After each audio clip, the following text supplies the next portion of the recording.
Hi guys, today I'm here with Jake. We're at Fishburners and he's from Spare Workspace. Jake, who the hell are you? Great question. So I'm the founder of Spare Workspace. Spare Workspace is a marketplace that enables businesses with empty boardrooms, meeting rooms, or desk space to easily share it with others that need it on demand by the hour, day, or month. So many people call us the Airbnb of commercial space, which is it's a great pitch. Airbnb of commercial space. Awesome. And how did you get into this? Really interesting story. I was in corporate once upon a time. Scary corporate. Had a lot of fun. I was really fortunate. Worked for big companies like Apple, Samsung, Vodafone. Great. However, just decided it wasn't for me, and it's to sort of unlock that entrepreneur side. So I quit, not knowing what I was going to do.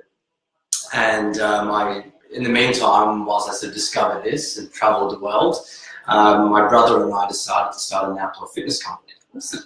Which is great except for winter when apparently it rains and it's cold and miserable. No one's interested in getting out there, right? No. I mean, we had a beautiful member base. A lot of them were soccer moms, as I used to call them. And they used to get really annoyed when we used to cancel classes at 3 p.m. On the day. And so we started to look at how can we access on-demand space when it does rain, so we don't have to cancel classes. We should have started this journey of realising there's a lot of commercial space out there that's sitting empty and costing businesses money.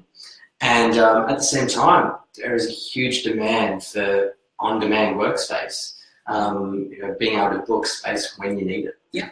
That's fantastic. So we see a lot of startups that kind of have this situation where they have the problem themselves, they try and fix it, and then it stumble into starting their own business. From your point of view, do you find that gives startups the leg up to kind of get going? Oh, 100%. I think one of the critical ingredients you need to have a successful startup is actually have empathy and understand your customer.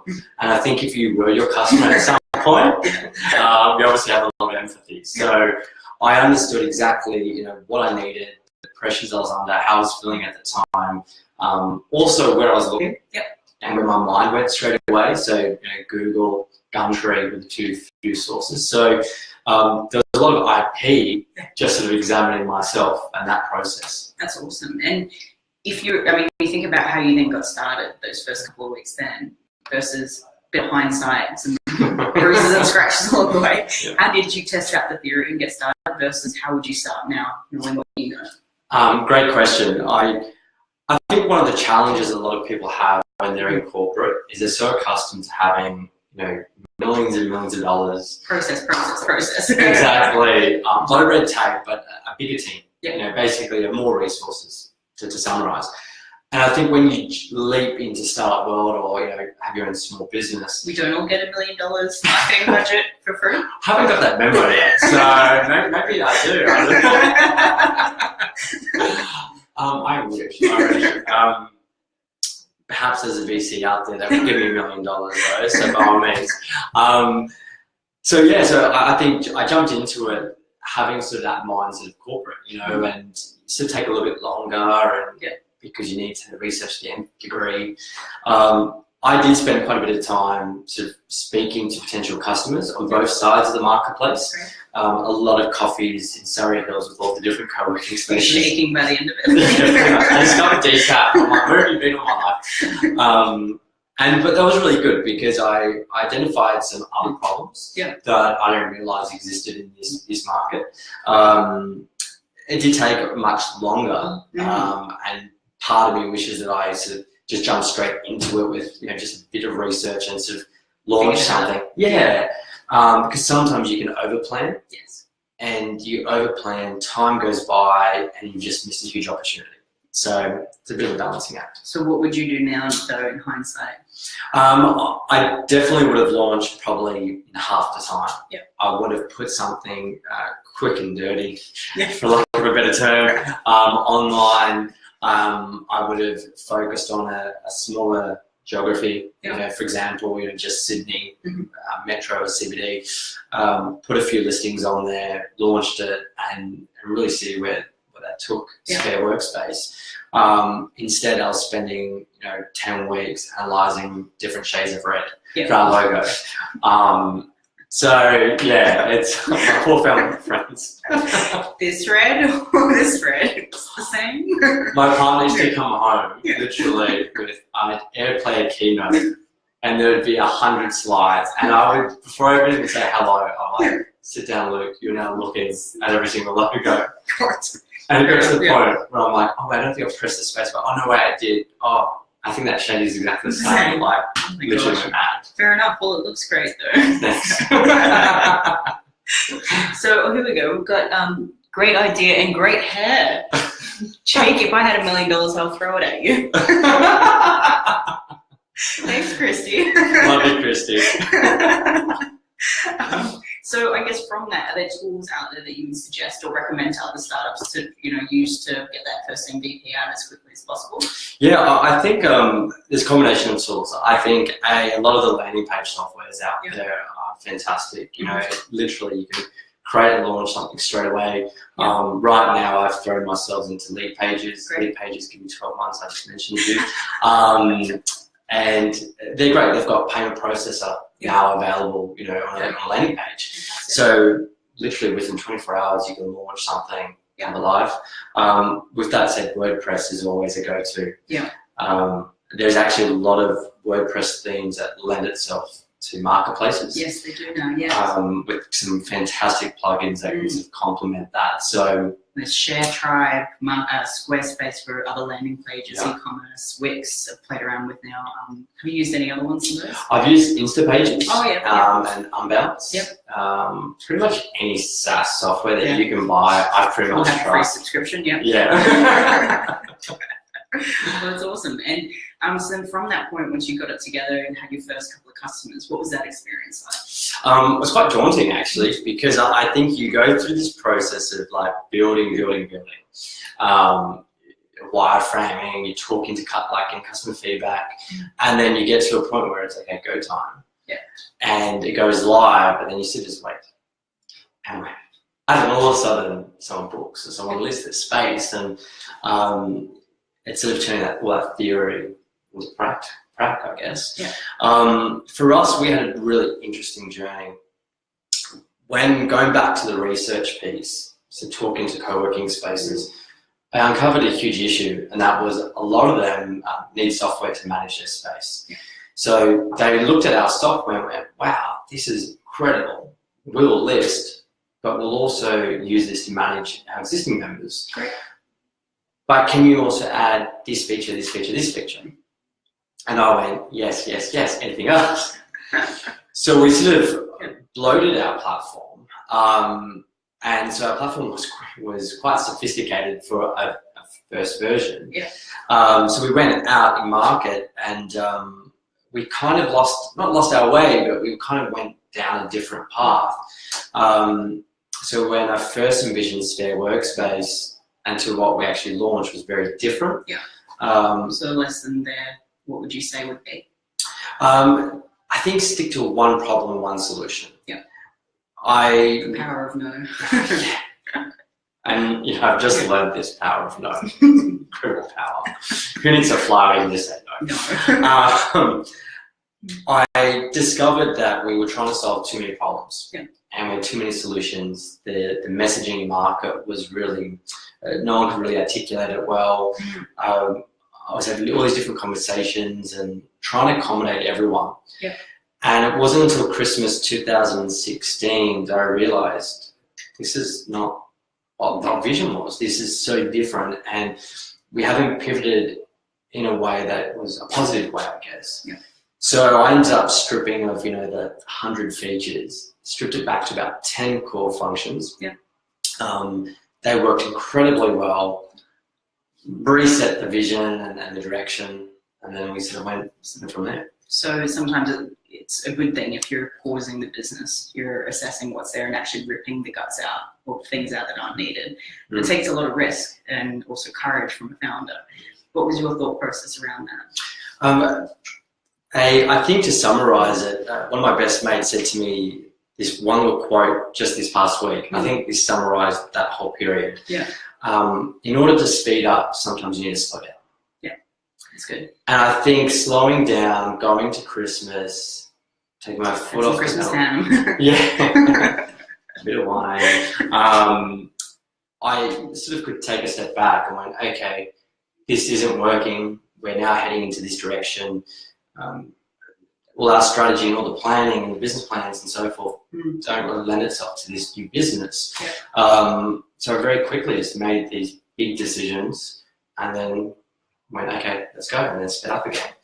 So that's great. And at that point then, when did you decide to raise funds? So I realized having a two-sided marketplace, it's quite capital intensive. And at this point, I'm a sole founder. I've sold investment properties. I've literally funded this by myself.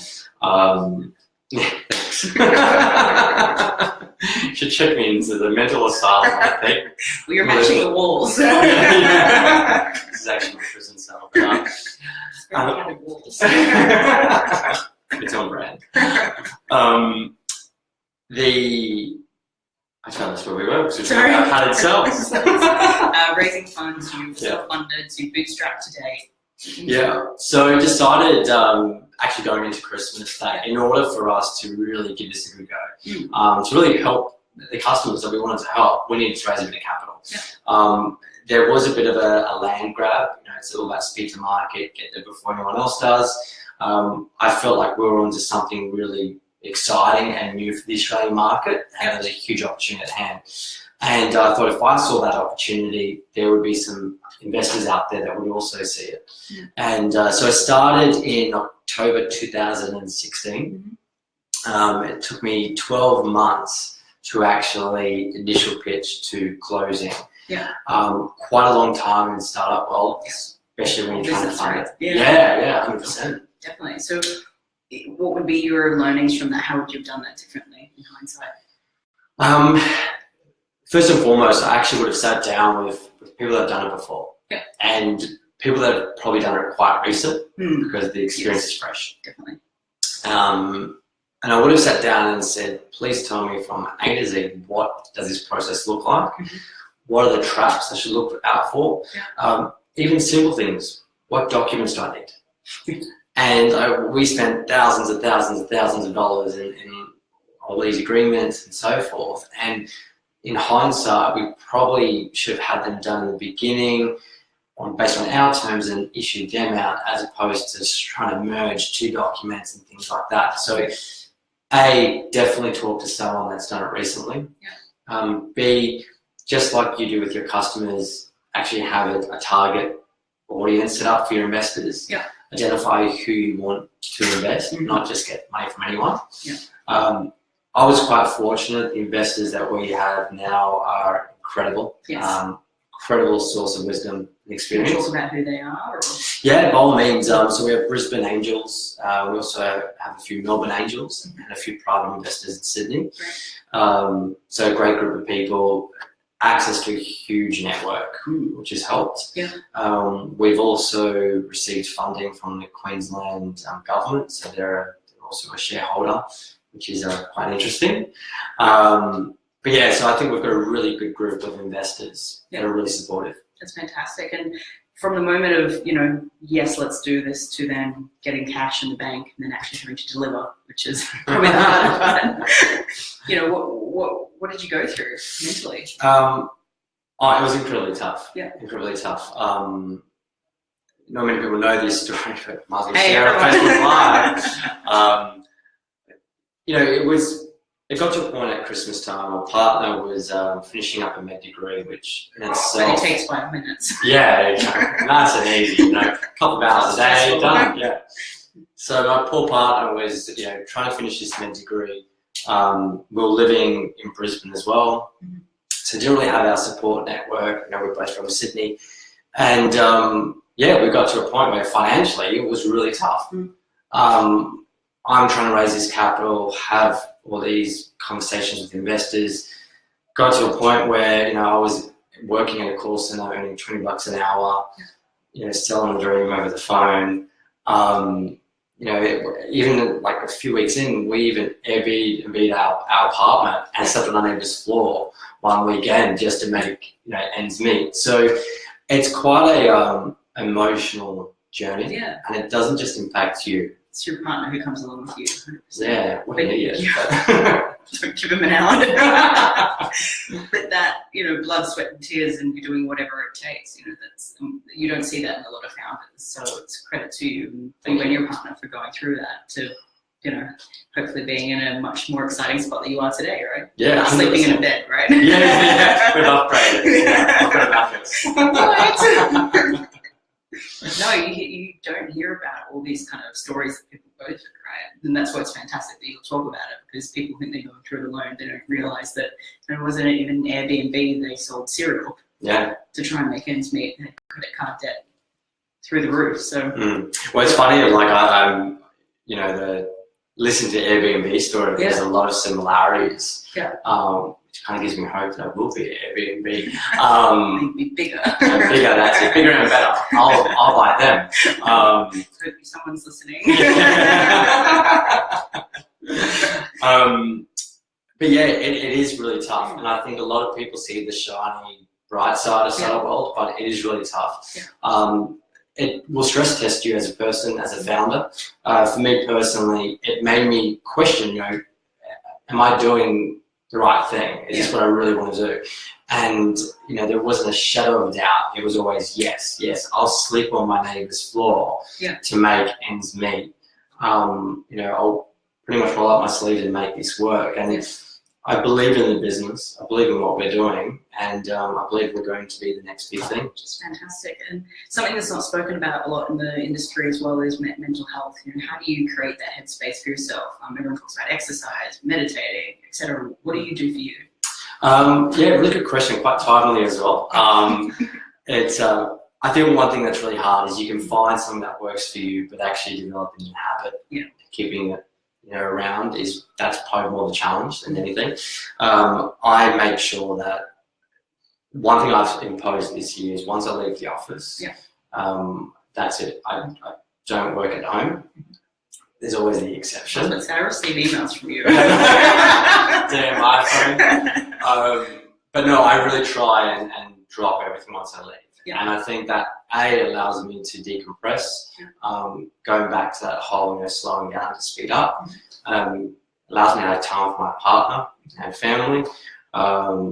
So yes, that's one of the big tactics I've developed this year is just drop everything, take a step back, business will survive.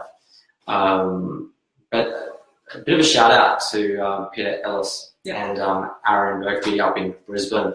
They've just started a program, and it's called Peak Personas. Have I got that right? Someone's going to correct us. Yeah. Someone can comment in a troll. And it's basically about, it's a 30-day program. They have various programs, but I've just done the 30-day as of yesterday. Right. And it's about learning successful techniques, techniques from successful people on how to reach your peak performance. Fantastic. So they're just employing different ideas from Tim Cook does this, and all their experience with dealing with founders and startups over the past 5+ years. And so I think that's a great program for anyone that needs a bit of help. That's great. And how do you, I guess, then you're in a startup community, Fishburners.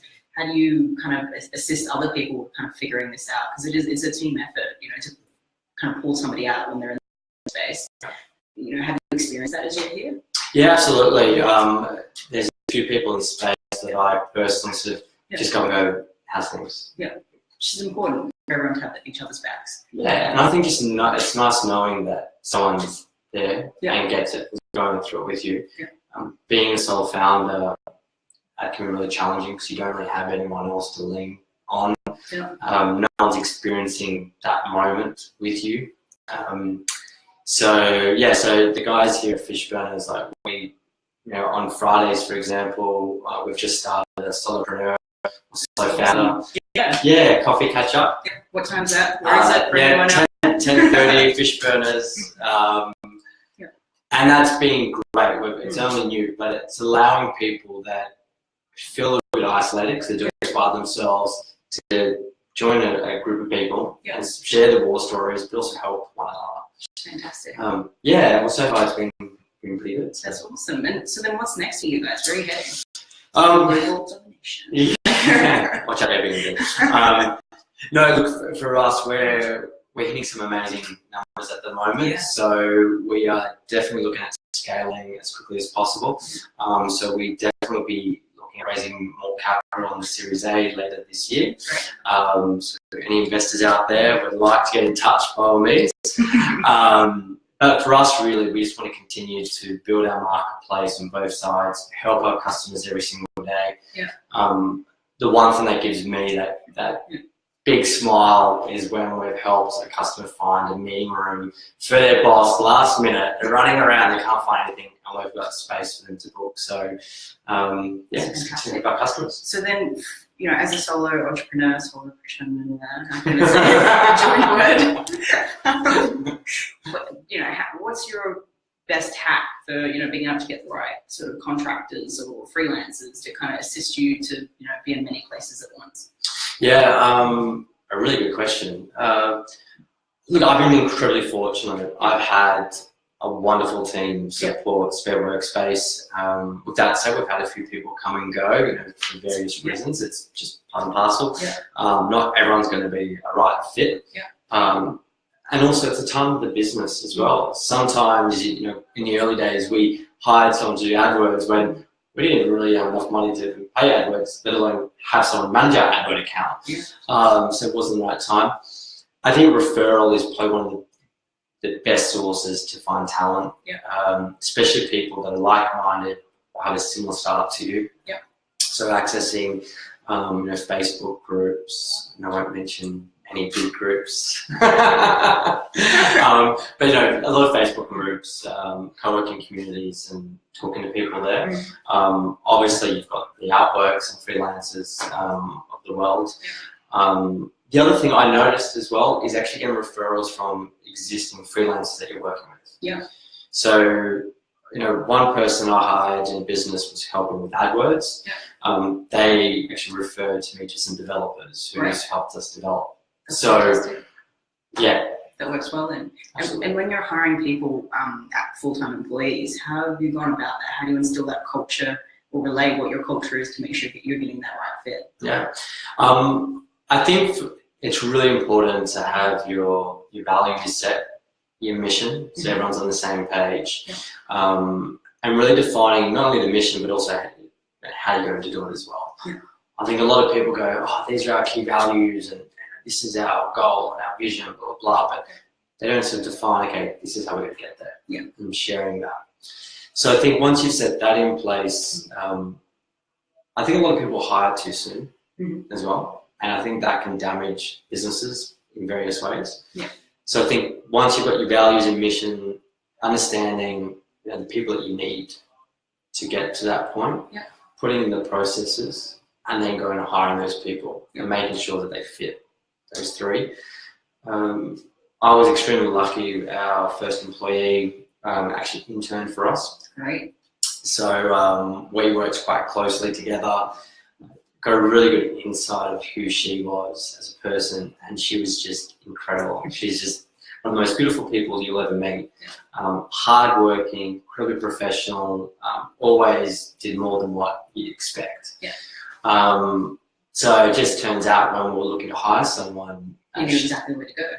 I rang her up, what's going on? And she joined within 4 or 6 weeks. That's fantastic. And then managing people and then trying to scale that team, going from one to many is always a challenge. How have you dealt with that? So I think for us it's about understanding what the business needs at the right time, which I sort of mentioned earlier. A lot of people hire too quickly. They don't really understand what they need at the time, and then you end up having you're hiring for what you need right now rather than what you're going to need, what you're trying to grow towards in the future. Exactly. And then you end up having all these freelancers, and you're managing all these freelancers and VAs, and it just becomes quite time consuming. So I think the biggest tip I have when it comes to hiring is, yes, you want to hire for right now, but you want to make sure that right now is going to also be suitable for 6, 12, Yep. 2, 3 years down the track.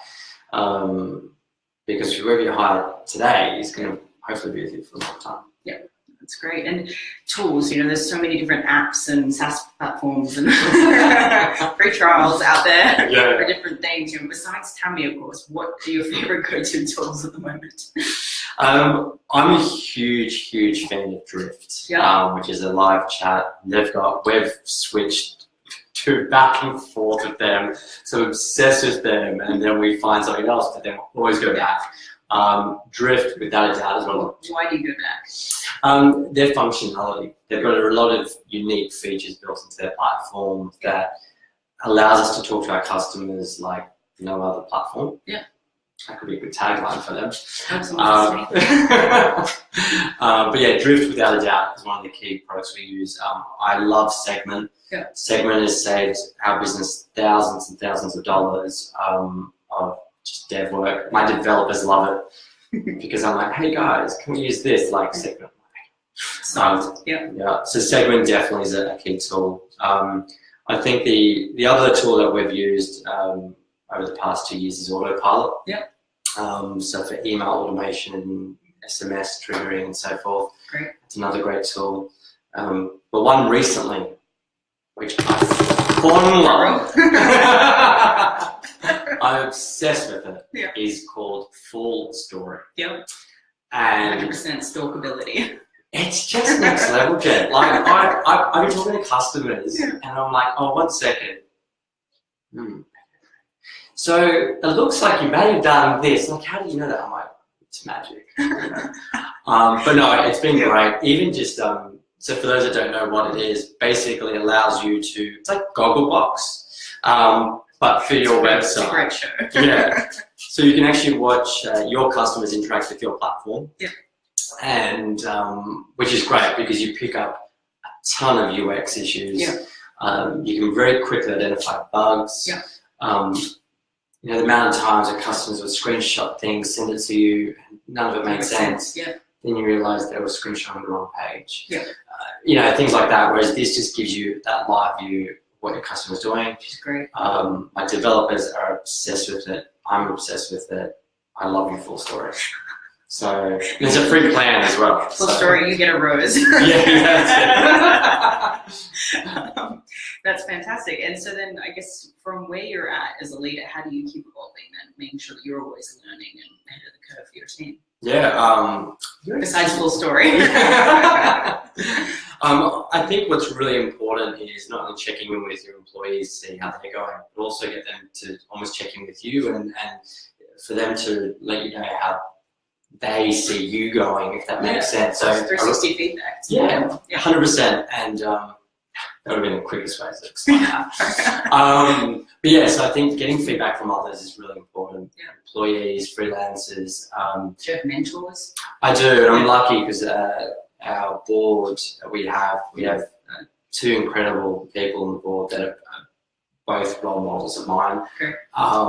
One of them has been by my side from the very beginning, who I just look up to, like literally my idol. I hope he doesn't work out who I was looking about. And just having someone that I really look up to and respect, and the ability to have a coffee with them or have a call with them, and for them to truly understand what I'm going through, but also to be really honest with me. Yeah. My mum is great at telling me how amazing I am. Luke does a fairly good job of telling me how good I am. But to have someone that you respect that can really critically give you that feedback. Yeah. Take the no bullshit approach, essentially. Pull your socks up. You pretty much. Yeah, or the other way around as well. Like sometimes, like I have this constant anxiety around I'm not working hard enough and fast enough and blah blah blah. That's because I'm just so ambitious and dedicated to making this work. But then I've had these people around me. I've had the board say, hey, you're doing a great job. Chill out. Like, it's okay. Take a break. You're doing a really good job. So I think that's really important, having feedback, but also just education. And there's a ton of amazing blogs out there, obviously. Is there any particular ones that you follow or podcasts you listen to? I've just started to get back into podcasts actually. So there's, I think, a rocket ship. I want to call it rocket ship. I believe you. Yeah, it's rocket ship something. An incredible podcast, really short. We'll put the link in below after. Yeah, it's really short and sharp segments. Great. So some podcasts can take waffle on. Yeah. These guys do an amazing job. I've pretty much searched every podcast that references Airbnb. I've listened to. Yeah. And out of all of them, they probably had the best one, and they summarise their story really well, their problems, and blah blah blah. So that one there. In terms of blog, I usually go straight to Medium because Medium sort of curates all the great content out there. Yeah. But also doing courses. This Friday, I'm doing an amazing course with Zambisi. I hope I pronounced that right. Rebecca Campbell's doing an amazing job with this new marketplace. What course are you doing? It's around sales and marketing and developing the funnels and so forth. So I can't wait. Yeah.